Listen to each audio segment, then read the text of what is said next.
It's nice to inject some project-based learning, especially when there's been a lull, the students have been checked out, especially like they are right now. I can see myself trying to inject more of those throughout the year and not just when I run out of fun teaching ideas. Whether you're a new or veteran teacher, you've probably heard about project-based learning, but maybe you're wondering, how do I even get started or implement it? If this is you and you want to know how to make your lessons more engaging, more real world, applicable to your students, and make it so that your students are excited to be in your class, then this video is for you. Today, I'm having a discussion with Nancy Mikhail, who is an expert in project-based learning, and she's from buildaproject.net. And we're going to be talking about not only what is project-based learning, but also how to get started if it seems a little bit overwhelming or you don't know how it fits into your curriculum, as well as some ideas for how you can even start project-based learning at the end of the school year so that you can keep your students engaged.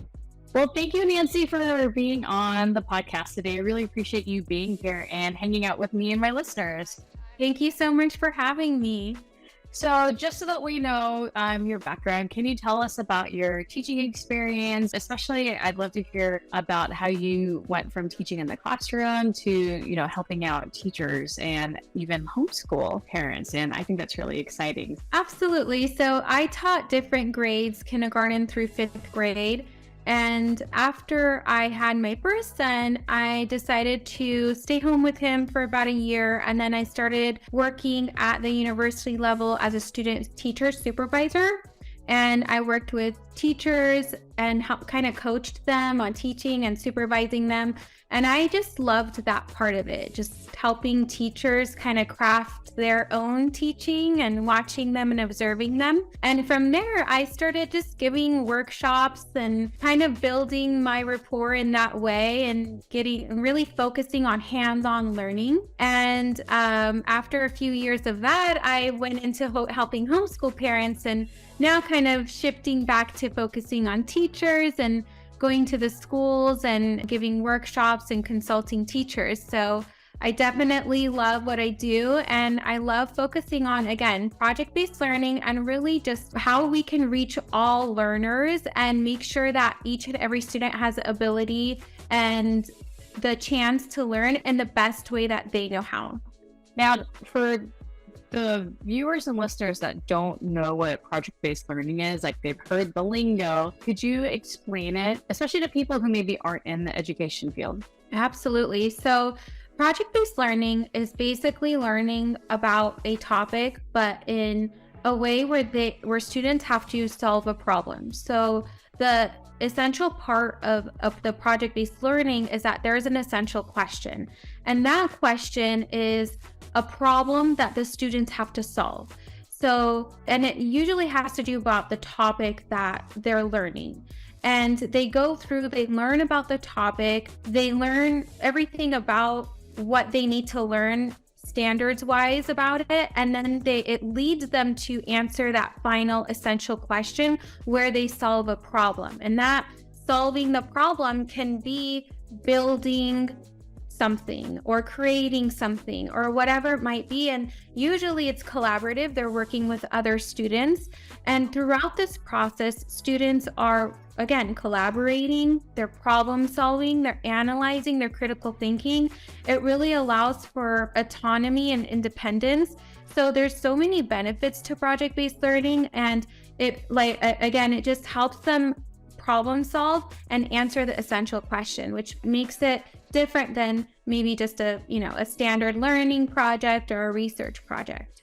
I love that, because that also makes it not only more engaging for the students, like you had said, but I think as a teacher, the fact that we're applying our subject matter to the real world, so they can see, like, this is how scientists are, this is how, journalists, what they do in the real world, things like that. Because, a lot of times the kids are like, well, what am I going to use this for in the future? Like, why do I need math other than to count my Benjamins? But when you show them, like, how to solve a real world problem, I think that's really valuable for them to see the application. But I know that a lot of teachers also wonder, like, how can they make sure that they're aligning the project because sometimes, we just want to do like a fun project, but how can we make something that maybe even we're passionate about align with our curriculum goals and especially the state standards? Because everyone's a stickler about aligning with the standards. So the way that I start when I plan project-based learning projects is by looking at the standard.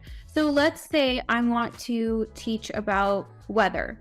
So I created a project for kindergarten through second grade about weather. And I just start by looking at the standards, and I actually derive my essential question from the standards.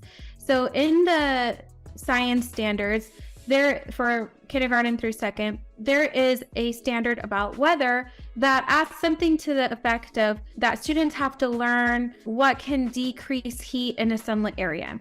So I turn that into a question, and that's my essential question for the project. So the question is, what is a structure that you can build to decrease heat in a sunlit area? So the students go through, they learn about weather, they learn about the different types of weather, they even can learn about seasons, any other factors about weather that you want to teach or need to teach according to the standards. And then that will help them all lead to answering that main essential question, which is decreasing heat. So that might be building a structure out of blocks or Legos or whatever it might be, but they're going to answer that question derived from the standards. Okay. So then instead of just doing like, lecture and worksheets, they get to experience then the weather. I mean, they already are experiencing it, and then they're like, oh, now I can actually apply it's in my everyday life to what we're learning in class.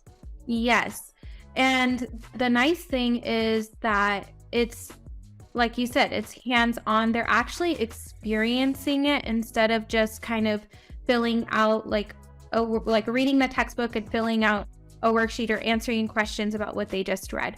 They're able to think through things and be able to solve problems and create, which is a big component of project-based learning. Now, it doesn't mean that all worksheets are bad, or obviously part of it is research where they have to read and take notes. Obviously, that needs to be done, and I think it's still very important skill that the students have to learn. But at the same time, that's not all they're doing. The main part of it is them creating, and that will lead to many other important skills that they're going to need for the future. Right.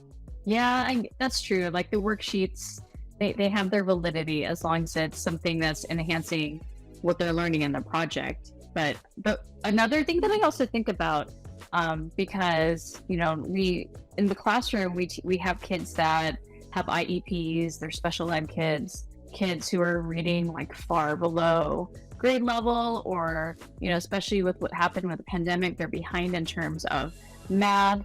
So I worry that they're going to struggle in terms of having a hard time like managing the multiple parts that usually come with project-based learning. So how can I support those students without actually creating more work for myself? Because like sometimes when we teach just a regular lesson, we're teaching to the middle, but I feel like there's more autonomy with project-based learning. So how do I help those students that, have a hard time even just putting their name on their paper?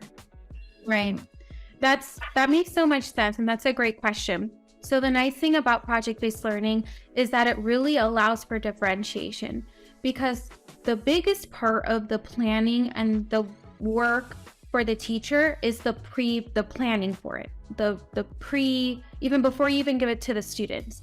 So you plan for it, you set it all up, and then you deliver it to the students, you give them instructions, you guide them, and then you facilitate as a teacher once they have the project in their hands and the directions.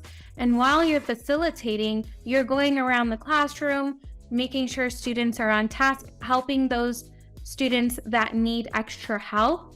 And in addition to that, you can differentiate the type of work they're doing. So let's say if students are researching and taking notes, that's maybe one of the first steps in researching about the topic that they're learning. If a student isn't able to do that, maybe you give them a worksheet where it's kind of scaffolding them so that they're able to maybe fill in the blanks, and you can guide them on how to read one small passage and how that will help fill in the blanks for this area. And then from there, maybe increase in writing a little bit more notes about it. So just kind of helping them increase their skill level in that way. So you can always differentiate the different parts of the project and the different steps of the project so that it can reach all students.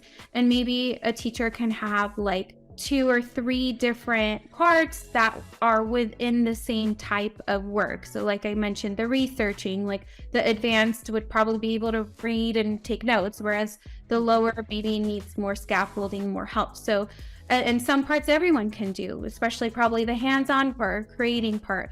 So it's really a matter of for the teacher to be able to facilitate and walk around and be able to make sure that all the students' needs are being met. Okay. I don't know why in my mind when I thought of project-based learning, I thought it was just, here's the project and off you go. So the way that you're saying that you structure it that's best for all the students is a teacher-led part, and then the students then get to do more either group or independent work then. So the way that I like to plan out project-based learning is so that it can encompass as much of the learning in the classroom as possible. And what I mean by this is trying to incorporate like cross-curricular connections. So if I can have them write and meet those standards in the project, then I'm going to do that. Or if I can meet some reading standards by them reading nonfiction text, then great, like why not, right? They can incorporate art. You can incorporate other mini activities. So there are, I guess, quote unquote, guidelines in project-based learning, but you can definitely play around to it and add different elements to incorporate other content areas, which really makes it very cohesive and makes it so that it can connect with students. Instead of them writing a nonfiction essay about a random topic, they can write it about what they're learning about in the project. So that's kind of like how I like to structure my projects, is trying to incorporate other content areas so that it really supports the learning for different types of content areas, and it makes it more cohesive and makes more connections for the students. That makes total sense. So now that I'm getting a picture of how you do this, when you're assessing the project, are you assessing the individual parts along the way, or is the actual grade the culmination of everything? I assessed kind of the final project. Okay. There's no right or wrong way. I feel like it would probably be more beneficial to assess along the way and maybe have some markers as, to make sure that the students are meeting certain steps of the project. If I were to do it differently now, I would set it up in that way and then maybe have like a cumulative grade at the end and assess the project, obviously with a rubric and make sure that the different components of the project were being met. I actually also really like the fact that the way that you did it was mainly on the culminating project, because from the few projects that I've done, I don't do a lot of project-based learning, but this really has like my mind thinking about it. It's kind of a messy process. And because we have our learners that are at different levels, you're going to have some kids that surge ahead and some kids that need, like you said, more scaffolding. So I can't help but feel that the culminating project is going to really reflect what they can do, as opposed to, the worksheets or the small things along the way. I think the only thing that I might assess along the way is if there's a standard that I still haven't gotten evidence of, what they can do.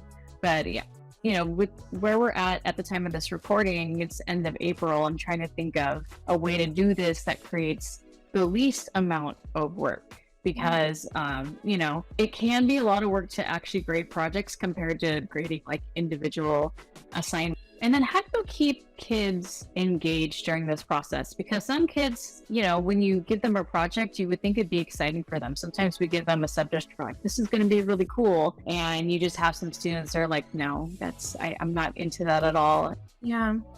I think the key is keeping it relevant to them, because whenever kids learn about a new topic or concept, they want to know why. Why are they learning it, right? Yeah. And I think it's a fair question, because as adults, we ask the same thing. Like, why do we need to know this? Or why do we need to do this, right? Like, we might know the answer quicker, but for kids, we need to explain it to them. And it makes sense. So the more that we can explain the why part of it, the more relevant and hopefully engaging they will be. So one of the key components of project-based learning is providing a real-world element in there. So the essential question should be based on a real-world problem or a real-world factor. So that in itself is very relevant for students. And if we can help them make those connections between the work they're doing and the relevance in either maybe their personal life or even the world around them, they're going to be a lot more engaged, because they'll know why they're doing the thing that they're doing, rather than if they're just maybe reading from a textbook and it's not connecting in any way for them, then that'll be a lot harder for them to understand. So if they're going to be faced with a problem that they have to solve, a real world problem, then they're going to be a lot more likely to stay engaged. And especially if they're creating something or building something with their peers, that's a lot more engaging and hopefully keeps them engaged throughout the process. Speaking of engaging with, at the end of the year, what are some ideas for projects that you... Yeah, so I would say if you're new to project-based learning, but you kind of want to fit one or two in for the end of the year, I would say something that's, again, enticing, engaging, but a little lighter maybe, and could probably go with many different topics, would be like a topic like engineering, right? So something where they have to build a tool to solve a problem. Something like that would be something that can fit in with a lot of different topics, even if it's just a standalone project where you give them that essential question, like, what is a tool that you can build to solve a specific problem? And the teacher can come up with that problem, or the students can come up with that problem. That's a little lighter, that's more fun. And it's a real world problem that they have to solve, and they'll be able to create and do all the things with project-based learning. I have other kind of quote unquote fun projects on my website, like a movie night project. So basically that goes through and helps kids learn about the movie industry and the history of filmmaking, and comparing and contrasting different theaters and why are concessions so much more expensive than the actual ticket kind of thing. So it has them explore many different elements, and then they create like a fun movie night or like a movie day in the class where they have to create their own money and how much all the concessions are going to cost and all of that. So it's a real world application, and so they can see and go through that process, and it's also, again, fun for them. That sounds amazing, because the students probably really don't know that they're practicing reading and writing, and they're practicing math and things like that, and history. So I love that. And creating a tool, I'm sure there are a lot of kids who would jump onto that. For me, that kind of engineering is tough for me, but that actually then be a good project for me as a student, because that would help me learn that subject even more. And I think that the more teachers can think of this as the actual learning versus maybe like a supplementation to the learning, then it will become a lot easier to implement. And I would just recommend for any teacher starting with project-based learning or wanting to start some component of it, is to start small. So I know when I explained many elements of project-based learning, but really if a teacher wants to just get started, I would say pick one element, pick one part of it and start with that. And then the next time add to it. So it's not overwhelming, because, if you start little by little, it will grow, versus if you start big and give up, then you won't do it at all. So just start a step at a time. And I'm really here for any questions. If anyone ever wants to reach out, I'd be happy to help, happy to chat about how to implement, how to plan projects. I definitely want my listeners and my viewers to get their hands on these projects. So where can they find you and your project-based learning resources? So all of my projects are at buildaproject.net/shop. And I'm on social media at Nancy Mikhail EDU on Facebook, Instagram. And if anyone has any questions, feel free to reach out. And I'm going to put Nancy's links in the description. Well, thank you, Nancy, for being on the show. And I can't wait to have you back again so we can talk more about PBL in the future. Yeah, absolutely. Thank you so much for having me.